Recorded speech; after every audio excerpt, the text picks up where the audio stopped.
aheshimiwe. Wakati Abrahamu alitoka na mifugo, ng'ombe, mbuzi, ngamia na watu, akaenda akiwa ametoka kupiga kidaruama, alikutana na mfalme wa Sodoma, akaanza kumwambia, nipatie watu mimi uende na mali. Bwana asifiwe. Lakini Abrahamu alikataa, akamwambia haiwezekani, mimi nitakupatia aje sehemu ya Bwana? Akaenda na hiyo sehemu ya Bwana, akakutana na Melkisedeki the high priest, akampatia 10%. Somebody say amen. Hivyo, as you are in the house of God in the morning, I want you to understand this, that God has something in your life that deserves him. Kile anahitaji apewe kiko ndani ya maisha yako. Na huwezi sema I have nothing to offer to God, I have nothing to offer to Jesus. Hiyo ni uongo. Bwana Yesu asifiwe. Lazima uwe, hata kama ni meno yako yanaweza yakasifu Bwana, masikio yako yanaweza yakasifu Bwana. Therefore wewe utafunguka siku ya leo umwambie Bwana, I am ready to give you what I've come with, because ninajua nikija hapa nitabarikiwa. Bwana asifiwe. Kataa na kile unaenda kutukuza nacho nani? Bwana. Ukiangalia Mark chapter number 7 verse 11, although that was not my theme and it was not my sipo nilikuwa naenda kuhubiri, lakini nataka nikuonyeshe ni lazima tukatae na kile tunaenda kumpea Bwana. 7:11 Mark, uone vile ninavyosema. Kuna wale watu walikataa. Biblia inasema, bali ninyi usema mtu akimwambia baba au mama ni korbani. Yani korbani ni kusema nini? Korban. But you say that if a man says to his father or mother, whatever help you might otherwise have where am I? But you say that if a man says to his father or mother, whatever help you might otherwise have received from me is korban. What is this korban? That is a gift devoted. Praise be the name of the living God. A gift devoted. A gift devoted to God. Therefore, each one of us must have a gift set apart for the Lord. Bwana Yesu asifiwe. Hata kama ni wimbo ulio ndani ya moyo wako, unasema this song belongs to God, I'm going to sing it to my Father, I'm going to sing to my Creator. Today I'm going to worship the Lord. I have a worship for my God. You have devoted that gift to God. You've set apart the gift for the Lord, and you are not ready to misuse it. You are not ready to take it and to give to someone else. Bwana Yesu asifiwe. The gift that you have today, what do you have to give unto the Lord? What do you have to take to your Father? Wakaulizana, tukienda kwake huyo muonaji tutampa nini? Bwana Yesu asifiwe. What shall we take to him? Maana walikuwa wanajua si vyema mtu aende mbele za Bwana empty handed. Hata leo hii tunajua hivyo. Even the Bible says the same, ya kwamba it is not good tuende mbele za Bwana mikono mitupu. Bwana Yesu asifiwe. Na hiyo ikafunga watu wengi sana. Wengi wanasema leo sina sadaka, sitaenda kanisani. You may not be having an offering today, but you can't lack something to offer to God. Huwezi kosa kitu cha kumpa Bwana. You have devoted something, a gift to the Lord. Kuna zawadi, kuna gift umeset apart kwa moyo wako. Bwana asifiwe. Kuna hata wengine niliona wanaabudu Mungu wanafanya nywele namna hii, wanasifu, wanafanya hivi. Hiyo nywele inasifu Bwana. Kama sina mikono nitakusifu kwa miguu, kama sina miguu nitakusifu kwa macho, kama sina macho nikusifu kwa kuna venye kila mmoja akosi kitu ya kumsifu nao Bwana. Hallelujah. Unaona kuna wengine wanafanya namna hii wakati wa sifa. They are praising their God. Hallelujah. Sasa korban, nataka uelewe the word korban, the word korban means a gift devoted to God. Bwana Yesu asifiwe. A gift devoted to who? To God. Korban. Yani wakifu, kitu cha. chochote kikupasacho kufaidiwa nacho, huwa basi. Hebu tuende mstari huo wa 12. Huwa basi hiyo ni kurban. Wala amruhusu baada ya hayo kumtendea neno babaye au mamaye. Namba 13. Huku mkilitangua neno la Mungu kwa mapokeo yenu mliopokeana, tena mwafanya mambo mengi yaliyo sawasawa na hayo. Wale ambao ni watu wa kupenda kufuatilia maandiko, uende uone Yesu alikuwa anaongea na Mafarisayo kitu gani. Alikuwa anawaambia wakati wanataka kunyima wazazi vitu. Bwana asifiwe. Because kwa mfano leo hii unaweza kuwa wewe umebarikiwa ukaajiriwa kazi, na mzazi ako na kale kadugu kadogo kale kana kujaga kakiwa last, kana kuaga kasumbua, maana mzazi nguvu hakuna, na kanataka kusoma kako university na nikaerevu kama wembe. Bwana Yesu asifiwe. Yaani nakuta venye kana perform, hakuna mtu anawekelewa pamoja na hiyo kamtu. Ni ile akili na baki ya nyuma ikiwa ndio iko sharp ama ni aje. Bwana Yesu asifiwe. Sasa wewe ukiwa na mzazi nyumbani na umefanikiwa, mzazi alikusomesha akasomesha wengine akaisha nguvu. Tunaelewana? Na kale katoto sikanakuja na akajaisha nguvu. Unasikia sasa wanaume na wandanda wale wa ile family wale wamezaliwa wanasema mzaya anatusumbua. Kila mtu ako na nyumba yake, asomeshe. Kila mtu na mke wake. Tunajua kuna mahali nafikaga vijana wanaanza kuambia baba hivyo. Bwana asifiwe. Unasikia kijana naambia baba, mimi nimetoka out na mke wangu, wewe enda na mke wako tutakutana jioni. Maana sasa wote wamekuwa ni adults. Praise be the name of the living God. Sasa wanaanza kusema siwezi someshea mtu, kama ni amezaa wacha ajilipie. Simuliwahi sikia story kama hizo? Na ni baba na amekusomesha, si umsaidie. So wakati anafanya attempt ya kukuomba ng'ombe moja ndume, anakuambia nipee ng'ombe niuze nipeleke shule ndugu yako afanye mtihani wa semester ya mwisho. Alafu na wewe unamwambia kurban. Bwana Yesu asifiwe. Yeye ndiye amekusana, ndiye amekulea, ndiye amekusomesha. Ukapata hata nguvu ya hizo pesa. Alafu siku ile unamuomba, anakuomba ili umsaidie wewe in returns. Badala ya kumpea unamwambia kurban. Kurban ni kusema Bwana Yesu asifiwe. Hii ng'ombe unaona hapa mzai niliweka nimtolee Bwana. Tunaelewana? Tunaelewana? Yesu anaambia Mafarisayo that is not right. Kama mnakaa na wazazi mkiwaambia kurban, ile watu wanakaa wakikopesha wazazi pesa. Watu wanakaa wanakopesha wazazi money. La kashakata. Najua sasa nimeguza ile kitu. Mwingine aliniambia walai pasi siwezi nikasamee mamangu. Nikamuuliza kwa nini? Yaani mimi nakuja namkopesha 10,000. Anilipi? Akaja tena nikamkopesha 20,000. Anilipi? Na bado angali tu ananichekesha. Siwezi nikamsamee. Nasikia uchungu kwanza, hata huwa namuona nasikia vibaya. Now she is your mother. Hallelujah. She is your mother. Akiwa akona uwezo wa kukurudishia ndio ufanye development ya kivyako ni sawa. But when she is not strong enough ukupatia hizo pesa, forgive her. Alikunyonyesha. Mama ni mama, sema amen. Why can't you forgive your mother? Why can't you give to your mother freely? Because she is your parent.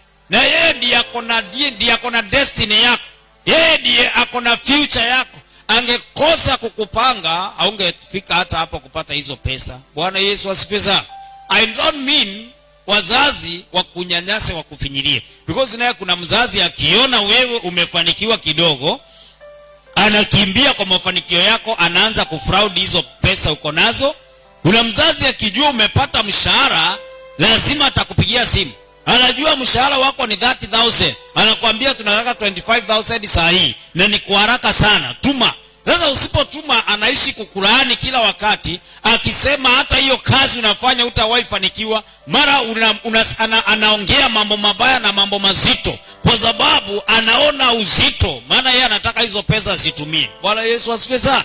Ni vyema upee mzazi, lakini naye mzazi si vyema aharibu, akunyanyase. mtu mwenye anafanyiango hivyo na mzazi anaenda hapo na kuzeeka hana kitu. Maana mzazi kila kitu kikija anatumia vibaya, kila kikija anaharibu, kila kikija anachukua kutumia ile authority yako nayo ya kuchukua vitu yako. Na wewe huna haki ya kukopesha huyo mzazi wako pesa, mpe haki yake. Bwana Yesu asifiwe sana.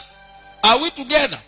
Yes, mkabidhi aende akafanye mambo yale anataka kufanya. Akikuomba ngiri 20 mzazi wako ili aweze kuifanyia kazi, ama hata aende alipe ndeni na uko na hiyo 20,000, mpe. Maana mzazi wako ni bora, yeye ndiye amekuwekea foundation ya kupata hizo 20,000. Na usimkopeshe, mpatie, kwa sababu unaweza umkopeshe na njia zako sifungane. Lakini kama yeye atakuwa na uweza wa kukuregeshea, maana mnaweza kuwa nyote mnafanya kazi, akwambie nipe 20,000 niende nifanye ABCD, after 1 week yangu itakuwa imetoka, nikuregeshe urudishe mahali ulikuwa umetoa. Hapo ni sawa. Lakini usikae saa zote wewe, maana ulikopesha mzazi, sasa mnapelekana mpaka kwa chief. Na unaona mzazi mwenyewe hata alilipia huyo mtoto yake school fees, ni ndandako alilipia school fees. Sasa umekuwa umemweka mpaka unamwambia hata hako kasichana katapotea hivyo tu, katapotea kama dasi, hako kanakula pesa yangu, na ni your parent. Bwana Yesu asifiwe. Ukia jirani mwambie korobani sio nzuri kwa mzazi. Bwana Yesu asifiwe. Usiaiambia mzazi wako korobani. Sema amen. That's a new vocabulary in the morning. Vocabulary in the Bible. Somebody say amen. Kwa hivyo hata Biblia inakuanga na vocabularies. Uende uangalie korobani ni neno, ni jina la kiwapi. Ukiambia mzazi wako korobani, umejimaliza. Ati hii ni ya Bwana, hii nimemwekea Mungu. Kwani nyinyi mnataka mpaka niwapee sadaka? Nani alichukua hiyo na ilikuwa ni sadaka? Even though it was an offering, you can give it to your parent. Na ukimpea Mungu akufungulie njia nyingine. Bwana Yesu asifiwe. Na hii ndio Mafarisayo walikuwa wanajificha hapa. Unakuta they couldn't, awangesaidia wazazi. Unajua Pharisees walikuwa wanajifanya wao ni watu wazuri sana. Bwana Yesu asifiwe sana. Wanajifanya wao ni watu wa Taurati. Wao ni watu wanajua sheria. Yaani ni watu wa kufuata sheria. Wanajipanga square. Bwana asifiwe. Sasa hiyo wamejipanga hivyo, anasema ndio sheria isinishike, nitajificha ndani ya Bwana. Bwana Yesu asifiwe. Kwa sababu hawakuwa na haja na Bwana kama sheria. Ndio Yesu anawaambia nyinyi mnaniabudu, mnanisifu kwa midomo tu. Kwa hivyo mtu angesema nitatoa 5,000 kanisani na azitoe. Mtu angesema tutakutana asubuhi sana mapema saa 1 tuabudu na asikuje. Lakini siku ya Sabato ikifika, Bwana Yesu asifiwe, ukutwe ni wewe umeshika ng'ombe kamba, tunaenda kufunga, definitely jihesabu sasa wewe ni kubaiwa jeneza.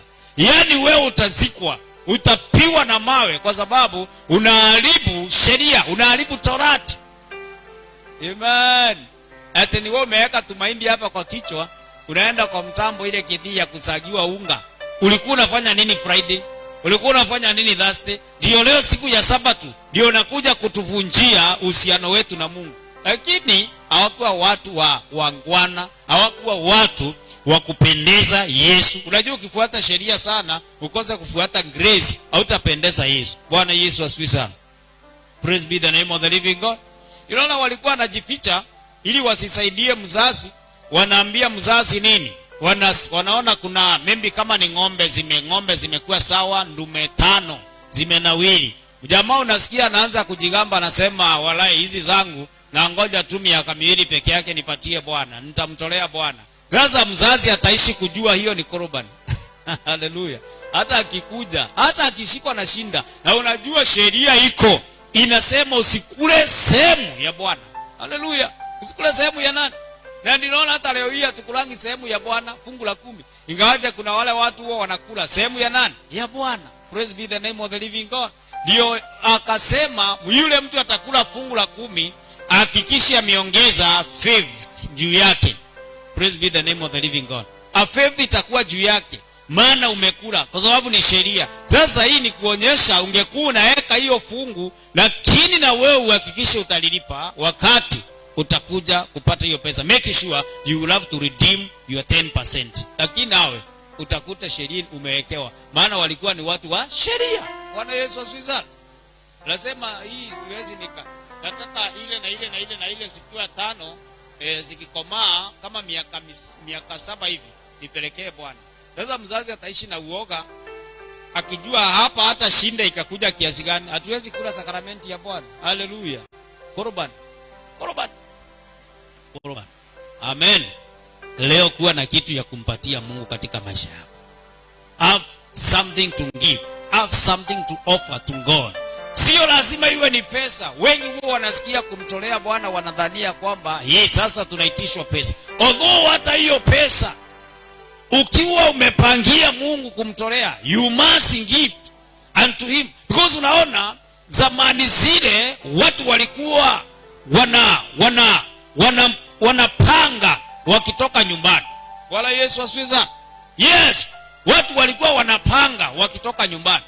Na vile walikuwa wanapanga, hawangekuja waanze kutolea hapo. Atunasikia venye siku ya leo unasikia Bwana asifiwe, masaa yamefika ya kumtolea Bwana sadaka. Unaona mzee anatoka na sadaka anapea mke. Halo? Amepangia kumpea wapi? Amepangia kumpea hapo kanisani. Hakuwa ameamua kumpea sadaka. Because kama alikuwa ameamua kumpea sadaka angempelea nyumba. Kama ni Kiswahili angempelea wapi? Nyumbani. But now tuweni sadaka, mwingine nakuta anaipitisha na mguu hivi, anampatia ni isionekane, kwa sababu Biblia inasema ule mkono mkono wa kulia ukifanya kitu, ule wa kushoto usijue. Hiyo ni right kweli? Blessed be the name of the living God. I think that is not right. That is not jipange. But kulingana na vile tuko saa hii na vile tumejua Yesu, na vile kumekuwa na njoto na a lot of emotions. Hallelujah. Saa hii nikianza kuhubiri hapa nikijipanga vizuri, mtaanza kuendea ng'ombe nyumbani mkute. Na mko mmejipanga. Hallelujah. Mwingine anaanza kupanga kuleta kondoo, anapanga kuleta mbuzi, na anakuja anamtolea Bwana. Maana pia nayo hiyo ina resort inaonyesha ya kwamba there are people who do not know to give to their God. Jina la Baba liheshimiwe. And when they hear the gospel, that's what utakuta wana rush kwenda kukimbilia. But the one who knows is God, the one who knows and God shall do exploit. That's what Daniel says. Anasema those who know their God shall do great. Praise be the name of the living God. Doing great ni kama kusema watafanya mambo wakiwa wamejipanga. Halo? Sasa mwenye utasikia na kimbilia choka kuja kumtolea Bwana, hakuwa amejipanga. Na ni mtu ambaye hajakomaa in advance. Wale wanahubiriwa hiyo injili ni watu wachanga. Bwana Yesu asifiwe. Praise be the name of the living God. Siku moja mhubiri akahubiri na akasema watu wamtolee Mungu kile kitu wanapenda. Tulitoka hapo na mke wangu, tukaanza kuulizana sasa tunapenda nini kwa nyumba. Mimi moyo wangu, unajua mara nyingi watu wao wanajifundisha zile vitu wanapenda, especially hizi vitu za media, za social media. Kwa mfano ukipeana simu yako unasikia umepeana kitu ya maana sana. Bwana Yesu asifiwe. Sasa mimi nikawa naona tukienda kwa nyumba tuchukue TV tupeleke, itakuwa bora sana. Nikaangalia nikaona sasa hii TV napeleka ni kadogo, na zile mhubiri yako nazo ni maskirini ya China. Napeleka hii kadogo katapelekwa wapi? Wala Yesu asifiwe. Nikazungusha akili ni nini naweza toa kwa hii nyumba. Sasa mke wangu akaniambia, unajua sisi hatuna kitu tunaweza tolea Bwana. Haleluya. Sijui kama unapoangalia wewe unaona una kitu cha kumpa Bwana ama huna. Lakini kile moyo wako upendacho ndicho unaweza ukapelekea Mungu na atakipokea. Hata kama sisi hatukipendi, Mungu si kama sisi. Somebody say amen. Nikasikia akili yangu kanigeuza kaniambia chukua fridge uende upeleke kwa Bwana. Nikasikia akili nyingine kiniuliza mke atapenda uchukue fridge. Roho nyingine ikaniambia hawezi kataa maana yeye ni mcha Mungu pia. Haleluya. Sasa nikamwambia kaniambia na ni kweli si tuchukue fridge tupeleke. Alafu akili kaniambia watoto wataleta shinda sana. Praise be the name of the living God. Tukaambia watoto, lakini tuliwaambia baadaye Maana tulipo negotiate na wife mke wangu tukaitoa nje, watoto walikuja, walipotoka nje huko ile mahangaiko ya watoto, michezo walinikuta nikiosha friji napanguza. Kijana mkubwa akaniuliza, dadi, mbona unaamua kuosha friji leo nje? Kuna vitu zingine zinakuanga unusual, ukionekana lazima iwe kuna something inaenda vibaya ama kuna kitu kinatendeka. Amen. Nikamwambia hii fridge nimeona nioshe ikuwe safi. Si cha ukweli, nataka ikuwe safi. Bwana asifiwe. Lakini sikupitisha hapo nimwambie, alafu nikamtolee Bwana. Nikamwambia nimeona nioshe ikuwe safi. Kaona ameniangalia, maana na hakunikubalia hiyo kitu 100%, lakini akapita kwa nyumba kaangalia, akaona kila kitu iko, lakini fridge ndio haiko peke yake. Bwana Yesu asifiwe. Sasa na mimi nikajipika kile nitawaambia. Kuna time mwingine tulikuwa tumejadiliana, nikachukua TV wakiwa wamekataa nayo, nikaenda nikatoa kanisani. Bwana Yesu asifiwe. Nikawaambia Mungu atatubariki na ingine. Walienda wakiwa wamekasirika shule, wamenuna, maana nimemtolea Bwana hiyo TV. Haleluya. Lakini wakija wakakuta ingine, Bwana alitubariki nao. Somebody say amen. Sasa ndio nikachukua sasa, nikaangaza maneno ya zamani, nikaingia sasa kwa nyumba, nikawaambia sasa mnajua nini? Nimeona tutoleeni Mungu sadaka. Praise be the name of the living God. Wakaniuliza sadaka ya nini? Nikawaambia ile friji yetu nataka tupatie Mungu ili atubariki na vitu zingine nyingi. Sasa kijana kaniambia hapana, hiyo haiwezekani. Bwana Yesu asifiwe. Koroban. Haiwezekani. Nikamwambia tukitoa hii, baba tutatoa tupata ingine. Nikaanza hasa ile kumchumbia. Unajua courting, hakuna mwenye ameoa ajui courtship ni nini, unless wachache wale ambao walishughulikiwa. Maana kuna wale wanasemaga nifanyie laini. Bwana asifiwe. Unajua kuna watu wa laini. Hata mmoja aliniambia, na ni mzee fulani ambaye anaonekana anajaribu kuhubiri lakini ametapatapa. Ananiambia, Reverend yuko kwako kanisani, nikija si unaweza ukanisaidia ukanifanyia laini, ukanifunganisha tu na mmoja huko angalau na mimi nipate mke. Sasa mimi ni wa kukuunganisha laini ama ni wa kukuhubiria na kukuombea? Bwana Yesu asifiwe. Sasa kila mtu anaonanga mambo na dimensions tofauti. Kuna anaona kuna mti mrefu, mtu akipitia hapo anaona mbao. Huyo mwingine akija the same tree anaona makaa. Mwingine akipitia hapo the same tree anaona mizinga ya nyuki. Hapa ninaweza nikate mizinga na niuze mingi sana. Bwana Yesu asifiwe. Na kuna mwingine akipitia hapo anaona hapa hii mtu ukifika factory unatoka makaratasi. Blessed be the name of the living God. Depending na nini? Na mawazo yetu, maana kila mmoja ako na different thought. Hata tunaonanga mambo in a different perspective, different angle. Hata wanahabari wale wanaripoti, reporters, ukiona TV ya KTN inaangalia pande hii, mwenye anaongea ameangalia. Lakini Citizen ukienda nakuta mwingine ameangalia huku na anaripoti akiwa anaangalia huku. Ama kama ni news anchor wa Citizen ameangalia huku, huyu mwingine wa KTN ameangalia huku. Kwa nini? Yani depending na ile hango, huyu alikuwa na kamera, alikuwa amesimama. Bwana Yesu asifiwe. Am I talking to somebody here? Inategemea vile unaona leo, sivyo mimi ninaona. Ndio unaona mtu anaulizwa unaonaje? What do you see? Praise be the name of the living God. Sasa nikachumbia kijana huyu mwingine Ben, yeye alipokuja nikamwambia Ben, nataka kwenda kutoa TV. Akasema ina shida. Sasa ametoka kucheza, nasikia mwili uko na joto bado. Yeye ana wasiwasi. Mase anaga mambo hakuwa na issue ya kusema. Lakini huyu jamaa kwanza yeye anasema haiwezekani. Unajua sasa ni custodian wa nyumba ya baba yake. Wala Yesu asifiwe. Sinajua firstborn anaulizagwa title deed iko wapi? Kawia hao wengine mashamba. Sasa yeye anajua ile kitu imeingia kwa nyumba ya my father. Hiyo sasa ni imehesabiwa ni yetu. Lakini tukaongea naye, tukamchumbia, tukambembeleza, kuleni nitawabaia hii. Sasa unataka kuhakikisha umepata kitu ya kumtolea Bwana, lazima ujipange. Somebody say amen. Finally nikamwambia, unaona siku nyingine tulitoa kitu fulani, Mungu naona alitufanyia bonge la muujiza. Kitu fulani naona tulibarikiwa na kitu fulani uliona tulibarikiwa. Jamaa akatulia akafanya hivi. Na kweli toa. Anakuaga hivi, toa. Na kutoka hapo tukaweka kwa gari, tukaenda tukatoa.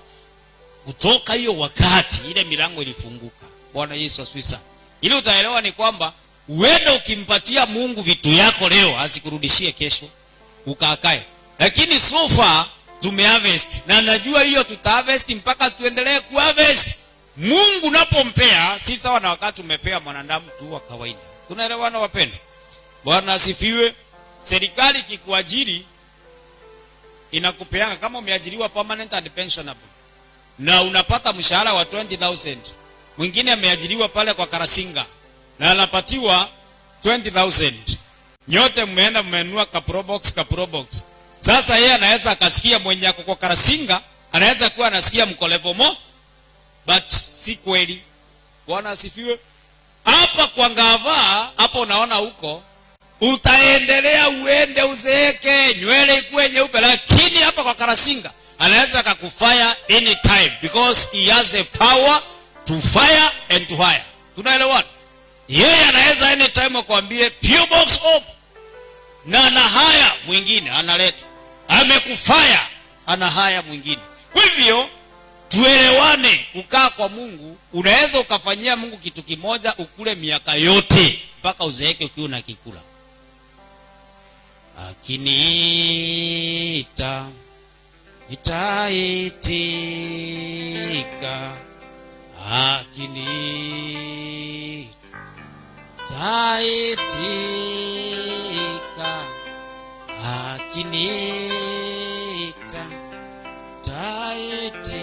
akiniita nitafanya kazi ya Bwana. Inuka kwa miguu yako. Yu Bwana amefufuka kifoni, yu Bwana, na kila ulimi ukiri kwamba Yesu ndiye Bwana.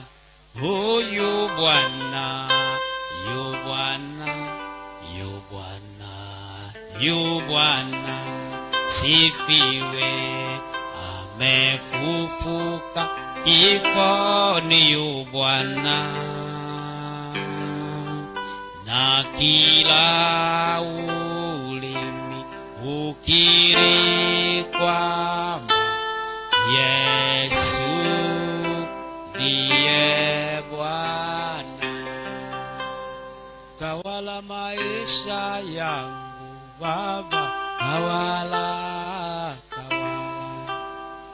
tawala maisha yangu, tawala ewe.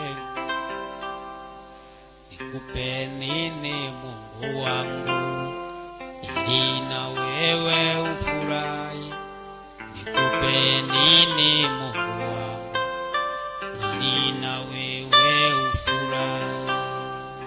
Nyanyua mikono yako mbele za Bwana.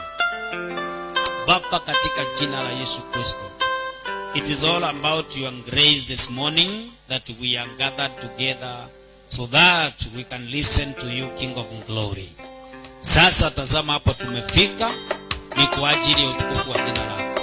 Naenda kupeana madhabahu haya Jehova, tuweze kusikia neno. Ninajua ya kwamba neno lako ni taa ya miguu yetu na mwanga wa njia zetu. Utatuangazia.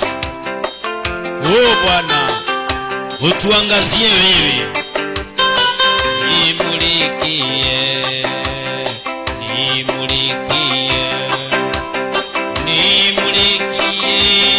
Bwana. Nimuliki Bwana Yesu. Nimulikie Bwana.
Mungu na kuinua asubuhi ya leo.